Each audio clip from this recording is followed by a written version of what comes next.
Good morning students. अब हम लोग एग्रीकल्चर चैप्टर का पार्ट 2 स्टार्ट करेंगे। आपके साथ मैंने पिछली क्लास में ऑलरेडी डिस्कस कर दिया था, तो अब स्लाइड्स को भी हम एक बार शॉर्ट में डिस्कस कर लेते हैं। फर्स्ट पार्ट में हमने एग्रीकल्चर का मीनिंग और एग्रीकल्चर के डिफरेंट टाइप्स डिस्कस किया था। हमने क्रॉपिंग पैटर्न इंडिया के डिस्कस किए थे, एग्रीकल्चर सीजन्स हम लोग डिस्कस कर चुके हैं। अब हम लोग देखेंगे कि कौन कौन सी मेजर क्रॉप्स हैं जो कि इंडिया में उगाई जाती हैं। तो हमारी कंट्री में फूड एंड नॉन फूड दोनों ही तरह की क्रॉप्स की बहुत ज़्यादा वैरायटी है, और इस वैरायटी में इतना वेरिएशन होने का कारण हमारी कंट्री का साइज़ है। और हमारी कंट्री में, जैसा चैप्टर 1 में आपने सॉइल टाइप्स में देखा था, कितनी किस्म की सॉइल्स मिलती हैं। क्लास 9 में आपने क्लाइमेट चैप्टर में देखा था कि हम ट्रॉपिकल से लेके फ्रीज जोन वाली सारी कंडीशन हमारी कंट्री में मिलती हैं, और रेनफॉल का डिस्ट्रीब्यूशन आपने अलग अलग देखा था। ये सारे कॉजेज़ हैं जिसके कारण कि पूरी कंट्री में कोई एक ही तरह की क्रॉप नहीं उगाई जाती, बल्कि वैरायटी ऑफ क्रॉप उगाई जा रही हैं। इन क्रॉप्स को हम अलग अलग कैटेगरी में भी बांट सकते हैं। तो पहला वाला जो हम ब्लैक कलर से मैंने आपको दिखाया है, ये तो है सीरियल्स, खाद्यान्न, जिनको हम कहते हैं राइस, व्हीट, मिलेट्स, मेज। लास्ट वाला पल्सेस, ये अलग कैटेगरी है। फिर इसके बाद हम कैश क्रॉप्स की बात करेंगे। शुगर केन है, oil seeds, T, coffee, rubber, ये कैश क्रॉप्स हैं जो कि सब्सिस्टेंस फॉर्म में नहीं हो रही हैं। Commercial, these are cash crops and these are grown for the market. Green colour से हम लोगों ने हॉर्टिकल्चर क्रॉप्स को दिखाया है। Horticulture means it is growing of fruits. हमारी कंट्री में तरह तरह के फ्रूट उगाए जाते हैं, आगे हम इसको डिस्कस करेंगे। फाइबर क्रॉप्स हम दो डिस्कस करेंगे, cotton and jute. Now rice, ये हम आपको मैंने एनसीईआरटी बुक के रेफरेंस में पहले बता दिया था, हमने पिछली क्लास में वो डिस्कस किया है, फिर भी आप समझ लीजिए। सबसे इम्पॉर्टेंट स्टेपल क्रॉप हमारे यहाँ की राइस है। पूरे वर्ल्ड में हम सेकंड प्लेस में है राइस प्रोडक्शन में। थर्ड पॉइंट में आपको इसके लिए जो फेवरेबल कंडीशंस हैं, it needs more than above 25 degree centigrade temperature, high humidity, 100 centimetre से ज़्यादा बारिश चाहिए। North India, north eastern India, coastal areas, deltaic region में राइस कल्टीवेशन हमारे यहाँ होती है। और अब इरिगेशन फैसिलिटीज़ से हम थोड़ा कम रेनफॉल वाले एरिया में भी राइस को उगा सकते हैं। वेस्ट बंगाल, बिहार के कुछ एरिया हैं जो साल में 1-3 तक भी राइस की क्रॉप्स ले पाते हैं बारिश के कारण। इस मैप में आप राइस प्रोड्यूसिंग एरिया देख सकते हैं। डार्क ग्रीन कलर जो है वो मेजर राइस प्रोडक्शन एरिया को दिखा रहा है, और लाइट ग्रीन माइनर को। सेम वे अब हम वीट देखते हैं। It is second most important cereal crop of India.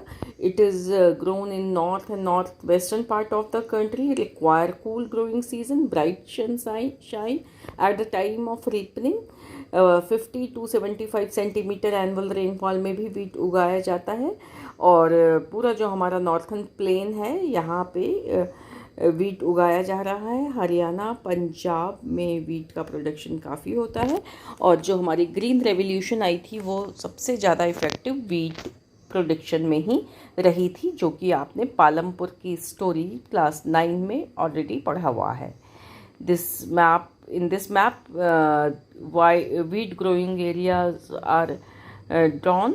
तो आप ये कलर आपको दिखाया गया है। आपको क्या काम करना है, इस मैप पे बेस बना के स्टेट के नाम लिखने हैं। तो आप देखेंगे कि पंजाब, हरियाणा, हिमाचल प्रदेश, उत्तराखंड, यूपी, मध्य प्रदेश, इन सब में वीट की क्रॉप फार्मिंग की जा रही है।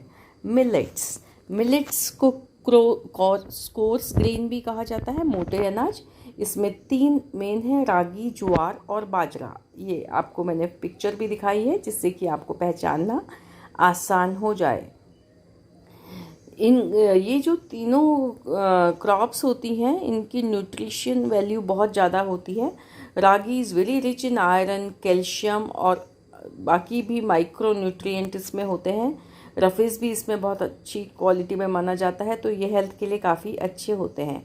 ये तीनों ही क्रॉप्स के लिए पानी की ज़्यादा ज़रूरत नहीं होती और ये नॉर्मल फर्टिलिटी वाली सॉइल में भी उग जाते हैं। सो millets are grown in red, black, sandy, loamy and shallow soils also. Karnataka is largest producer of ragi, followed by Tamil Nadu, Himachal Pradesh, Uttarakhand, Sikkim, Jharkhand and Arunachal Pradesh. Jowar is the third most important food crop in respect to area and production. और महाराष्ट्र में ज्वार सबसे ज़्यादा हमारी country में उगाया जाता है, followed by Karnataka, Andhra Pradesh and Madhya Pradesh. Bajra, it is grown well on sandy soil and shallow black soil. Rajasthan is the largest producer of bajra, followed by Uttar Pradesh, Maharashtra, Gujarat and Haryana. Maize, makka, it is use for food and fodder both. Animals भी इसको fodder की तरह इसमें दिया जाता है. It is a kharif crop. It requires temperature between 21 to 27 degree Celsius. Alluvial soil में ज़्यादा अच्छे से होता है और इसमें हाई यील्ड वैरायटी सीड्स वगैरह यूज़ करने से इसका जो प्रोडक्शन एरिया है वो अब काफ़ी वास्ट हो गया है. Major maize producing states are Karnataka, Uttar Pradesh, Bihar, Andhra Pradesh and Madhya Pradesh. ये फ़ोटो में सब बच्चे जानते हैं. आजकल अगर आप मार्केट जाएंगे तो भी आपको मेज़ बहुत आसानी से मिलता है. Okay, now the pulses. इसमें मैं हेडिंग डालना भूल गई हूँ. This is pulses. India is the largest producer as well as consumer of the pulses.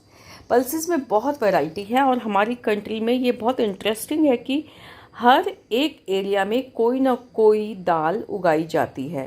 तो सभी दालें सभी जगह नहीं उगाई जा रही हैं, बट ऐसा कोई भी एरिया नहीं है जिसमें कोई भी दाल ना उगाई जा रही हो.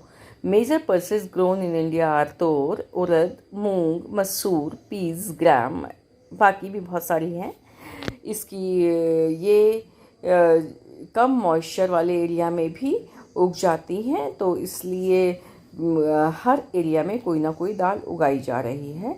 इसकी भी न्यूट्रिएंट वैल्यू बहुत ज़्यादा होती है और लेकिन ये सॉइल फर्टिलिटी से जल्दी ख़त्म होती है, तो इसमें फर्टिलाइज़र्स वगैरह का यूज़ ज़्यादा करना पड़ता है. और नॉर्मली इसमें फार्मर्स क्रॉप रोटेशन करते हैं. जिस खेत में दाल उगाई जाती है उसमें दूसरे सीजन में कोई दूसरी क्रॉप उगा देते हैं. The major crop producing states are Madhya Pradesh, Uttar Pradesh, Rajasthan, Maharashtra and Karnataka. Sugarcane एक कैश क्रॉप है. It is tropical as well as subtropical crop. दोनों ही एरिया में ये उगाई जाती है. It grows well in hot and humid climate with a temperature of 21 to 27 degrees centigrade and annual rainfall between 75 centimeter to 100. ठीक है. ये इंडिया जो है वो ब्राज़ील के बाद शुगर केन का सेकेंड लार्जेस्ट प्रोड्यूसर है and it is used in industry as a raw material. Sugar industry, khandsari, ये सारी इंडस्ट्री में sugarcane as a raw material use हो रहा है. Major sugar producing areas are Uttar Pradesh, Maharashtra, Karnataka, Tamil Nadu, Andhra Pradesh, Bihar, Punjab और हरियाणा. ये एक बहुत इंटरेस्टिंग पॉइंट है कि आज से लगभग 20-25 ईयर्स पहले शुगर केन नॉर्थन प्लेन्स में ही उगाया जाता था, लेकिन अब शुगर केन साउथ इंडिया में भी उगाया जा रहा है और वहाँ की क्वालिटी भी बहुत अच्छी है. ये आप देख सकते हैं. ये आपको शायद अरुणाचल में कम दिखा होगा, यहाँ पे शुगर केन कम उगाया जाता है. फिर आसाम में जब हम एंटर करते हैं तो शुगर केन हमें कुछ जगह पे दिखने लगता है. बहुत ज़्यादा बारिश इसके लिए नहीं चाहिए, इसलिए इस एरिया में शुगर केन कम होता है. T again is cash crop. और ये जो हमने प्लांटेशन एग्रीकल्चर में पढ़ा था, तो टी का plantation, it is example of plantation farming. ये एक पेय फसल है, बिवरेज इसको बोलते हैं, और ब्रिटेन से इसको यहाँ लाया गया था और यहाँ ये बहुत पॉपुलर हुआ. और इंडिया की जो टी है उसकी डिमांड आज भी बाहर की कंट्रीज़ में बहुत ज़्यादा है. इसके लिए हमें deep fertile well drained soil चाहिए. वेल ड्रेन्ड का मतलब होता है कि थोड़ा हिली स्लोप वाला एरिया होना चाहिए, इसकी जड़ों में पानी ज़्यादा इकट्ठा नहीं होना चाहिए। इसमें ह्यूमस एंड ऑर्गेनिक मटेरियल जिस सॉइल में रिच होता है उसमें टी कल्टीवेशन ज़्यादा अच्छे से की जाती है। इसमें हाथ के लेबर का बहुत काम होता है, इसलिए जहाँ सस्ती लेबर मिलती है वहाँ पे टी गार्डन्स ज़्यादा लगाए जाते हैं। और ये काफ़ी स्किल्ड कल्टीवेशन है, इसके लिए अच्छा मैनेजमेंट चाहिए। और हमने ये देखा भी था जब हमने प्लांटेशन एग्रीकल्चर करी थी। सेम ये टी गार्डन का पिक्चर है। कॉफ़ी भी हमारे प्लांटेशन एग्रीकल्चर का ही एक एग्जाम्पल है। और इंडिया में कॉफ़ी का जो प्रोडक्शन होता है वो मेनली कर्नाटक में होता है। नीलगिरी हिल्स जो है it is confined to the production of coffee. ये आप देखिए कॉफ़ी बीन्स आपको इस पिक्चर में दिख रहे हैं। नाउ हॉर्टिकल्चर क्रॉप्स में जितने भी फ्रूट्स का कल्टीवेशन है वो इसमें आता है। और हमारी कंट्री में ट्रॉपिकल एंड टेम्परेट दोनों ही तरह के फ्रूट्स उगाए जाते हैं। ठीक है, तो ये आपको एरिया मैंगोज़ जो हैं महाराष्ट्र, आंध्र प्रदेश, उत्तर प्रदेश, वेस्ट बंगाल में, ऑरेंजेस जो है एमपी में, मेघालय में, उत्तराखंड, हिमाचल में, बनानाज का भी केरल, नॉर्थ ईस्ट, तमिलनाडु, महाराष्ट्र में, अलग अलग एरिया में आपको इन फ्रूट्स का थोड़ा सा स्पेसिफिकेशन इस स्लाइड में दिया हुआ है, तो आप इसको एक बार देख लीजिए। और हॉर्टिकल्चर भी कमर्शियली होती है और इसमें ज़्यादातर जो किसान होते हैं वो सब्सिस्टेंस के बजाय कमर्शियल लेवल पे कल्टीवेशन करते हैं। नाउ रबड़, अगेन रबड़ भी एक प्लांटेशन एग्रीकल्चर का एग्जाम्पल है और इट इज़ कैश क्रॉप। ये इक्वेटोरियल एरिया में ज़्यादा अच्छे से होती है और इसके लिए ट्रॉपिकल टू सब ट्रॉपिकल हमको क्लाइमेट चाहिए होती है। It requires moist and humid climate, rainfall more than 200 centimetre, temperature above 25 degree Celsius. ये रबड़ का जो है ये लास्ट ईयर के बोर्ड एग्जामिनेशन में भी क्वेश्चन आया था। तो ये आपको जिनमें भी एनसीईआरटी ने टेम्परेचर और रेनफॉल दिया है वो आप एक बार अच्छे से तैयार कर लीजिएगा। ये जो मेनली रबड़ is grown in Kerala, Tamil Nadu, Karnataka, Andaman and Nicobar island and Meghalaya. तो ये नेचुरल रबड़ के बारे में है। आजकल सिंथेटिक रबड़ आने से इसका थोड़ा कंपटीशन ज़्यादा हो गया है, लेकिन अभी भी रबड़ की कल्टीवेशन हमारी कंट्री जो है वो 5th प्लेस पे है रबड़ प्रोटेक्शन में।